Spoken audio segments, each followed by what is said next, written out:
Hello, hello, hey, sweet people, and welcome to another episode of Inglês no Rádio. My name is Foster Hodge. I'm an English teacher, and as always, I am here with the beautiful, the tremendously gracious and kind. Who am I here with? I don't know if I'm gracious and kind. Maybe kind, but gracious? I don't know. Alexia, hi. How are you, Foster? I am doing well, thank you, and you are all of those things. So, Alexia, it is raining a lot here Here as from well. a hurricane or something. It's raining in Porto. It's a rainy day. Yes, it's a rainy day. And Foster, I must say, as you guys know, that we are recording this remotely. I'm in Porto. Foster is in the USA, South Carolina. I miss you, amor. I barely Miss can you. hear you. You can barely hear me. Yeah, it's like Can you hear me now? cutting our voice every 5 seconds. What about now? Keep going. Keep on going. I'll let you know. Okay. Sorry for the technical difficulties.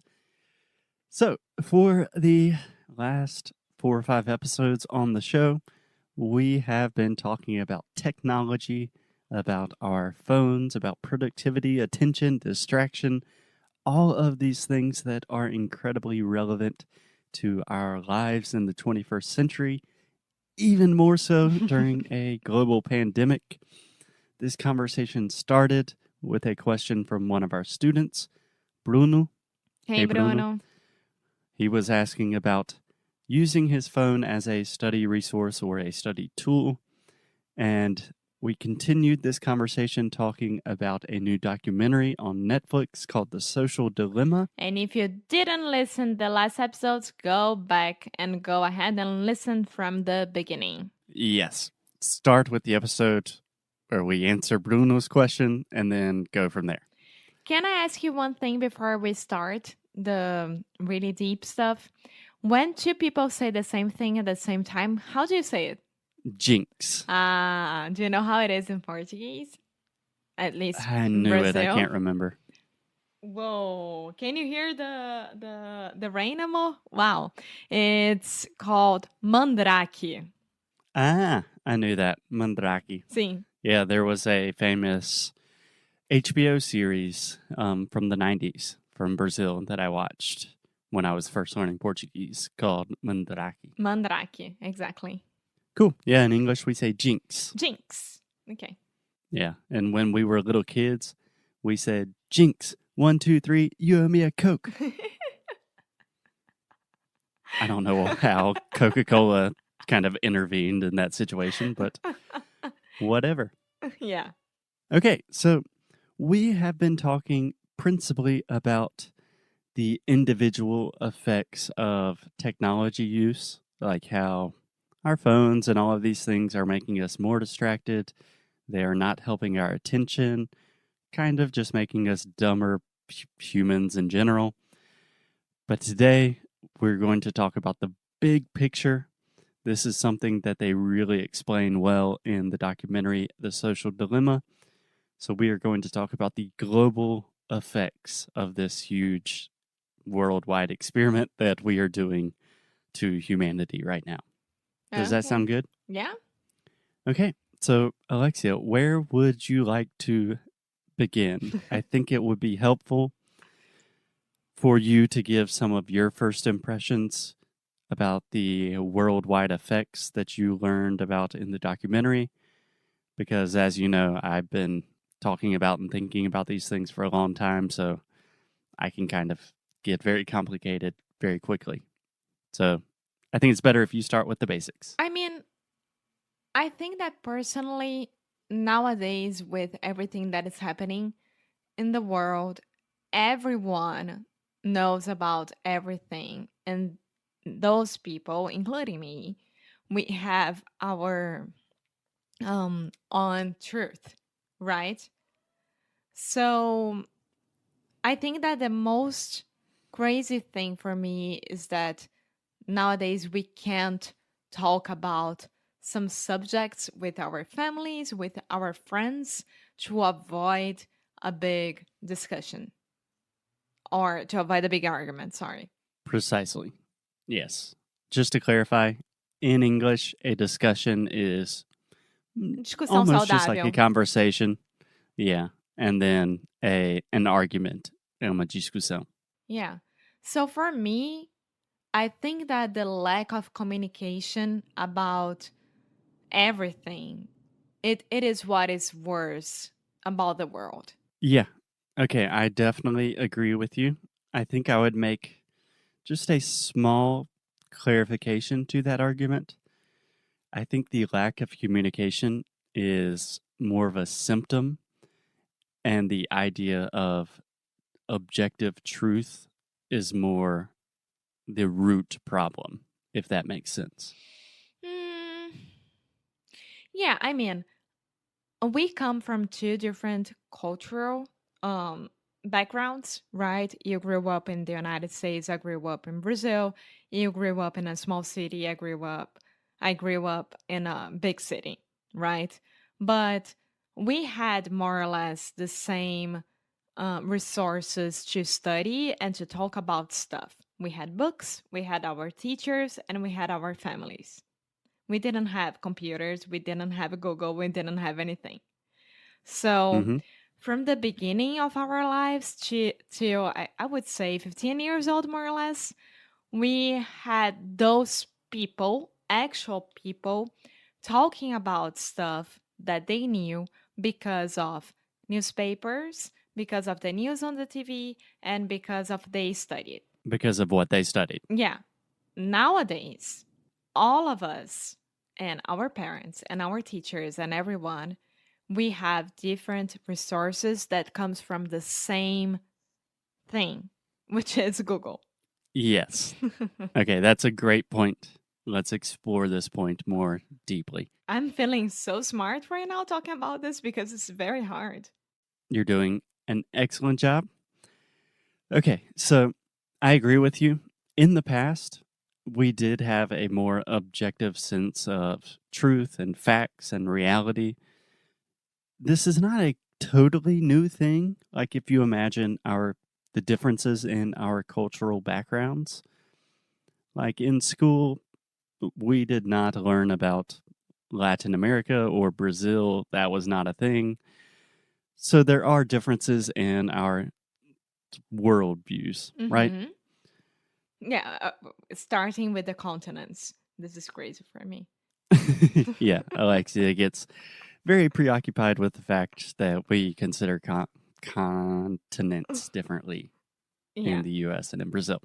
Yeah. And the Anyways, rest of the world. I'm sorry, not only in Brazil, but the rest of the world. okay, not the point of today's episode.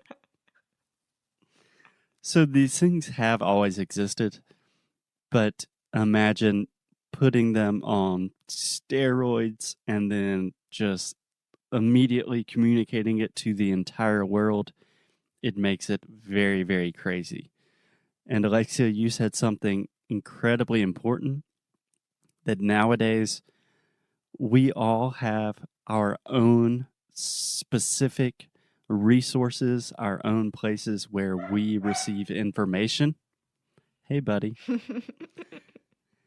And we are all receiving different information, but for the most part, we are receiving this information from the same sources, which is to say, Google, Facebook, all social media, different news outlets. And the big issue here is algorithms and artificial intelligence. Yeah. Are you following me? Yeah. I mean, the easy way to think about this is that what they explained during the documentary, but I really like to give this example is that imagine that I believe that the earth is plana?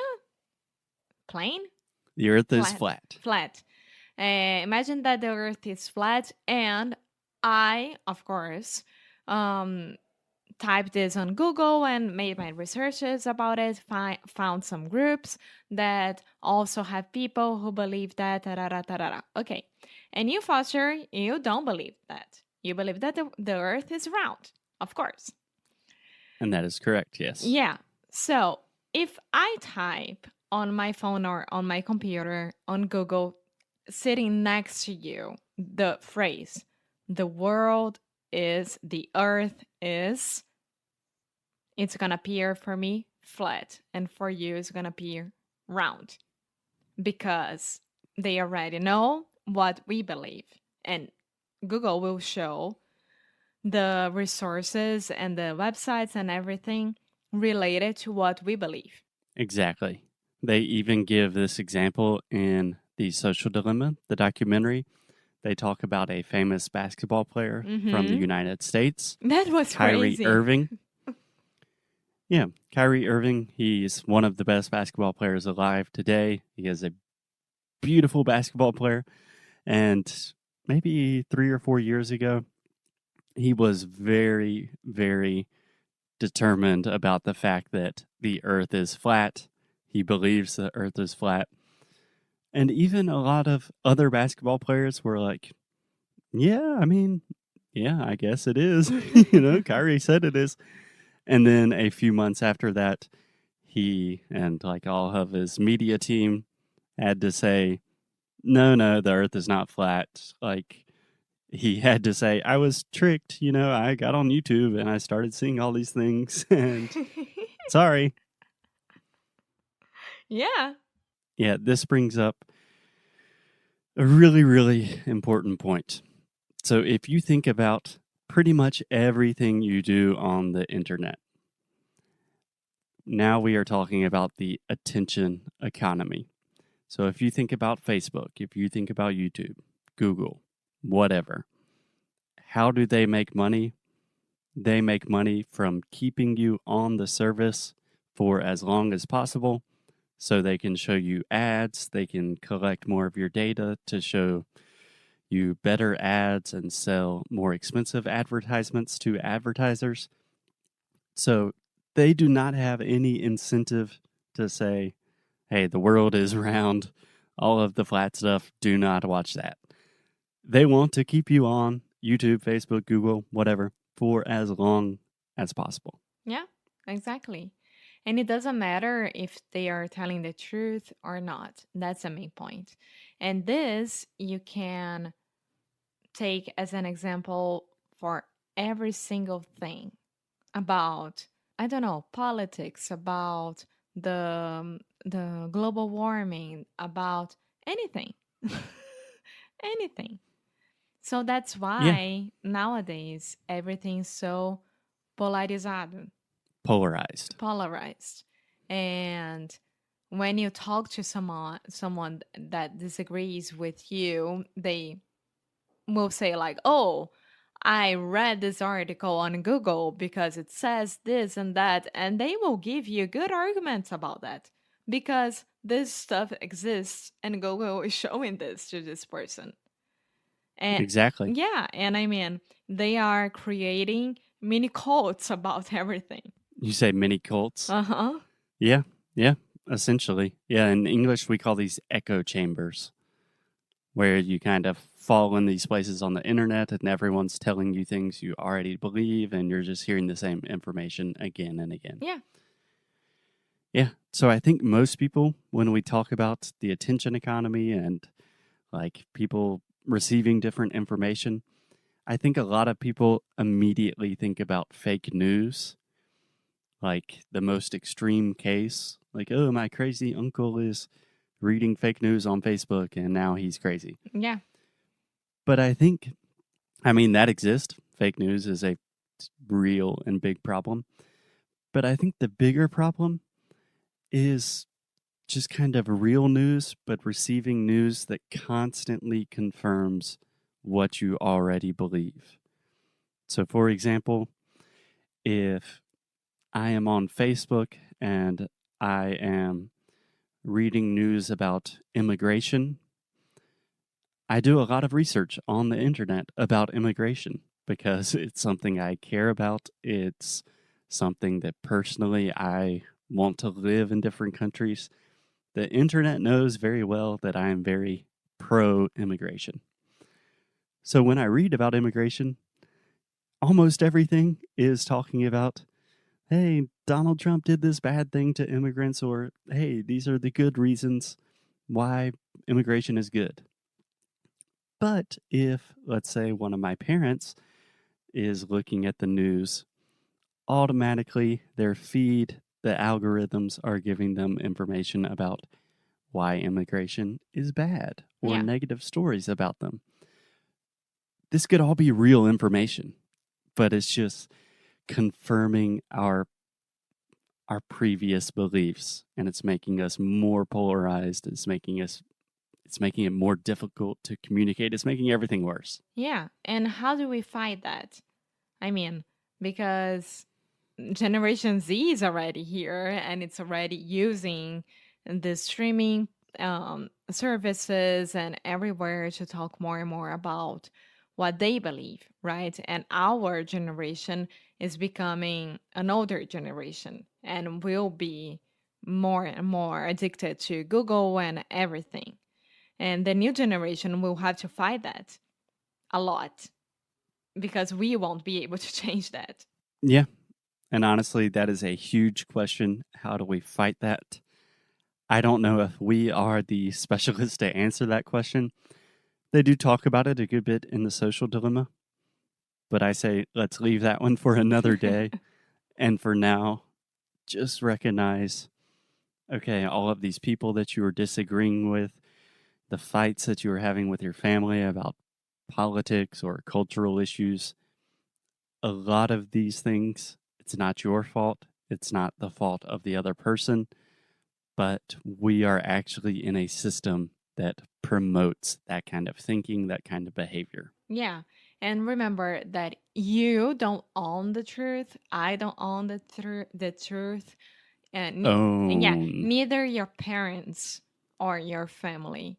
So communication between people and reading and being much more aware of what's happening, reading about both sides, it's extremely important nowadays because you can't be against of one thing forever and you can't be on the side the right, I mean, saying that the right side is that one forever as well. You had to have bom senso to understand what's happening, and from that on be yourself and fight for what you believe. Yeah, I think that is the fundamental question. If you ask most people, who owns the truth? Most people will think that's a ridiculous question and say, no one owns the truth. The truth is just truth, right? It's totally objective and no one owns it. I would argue in our current world, in the current environment, people do own the truth, and they are big tech companies. And that is a very dangerous, scary, complicated situation. Yeah. Yeah. So be careful, you guys, and go watch The Social Dilemma on Netflix. It's amazing and it's very scary. Okay, on that happy note, we will talk to you guys tomorrow. Bye.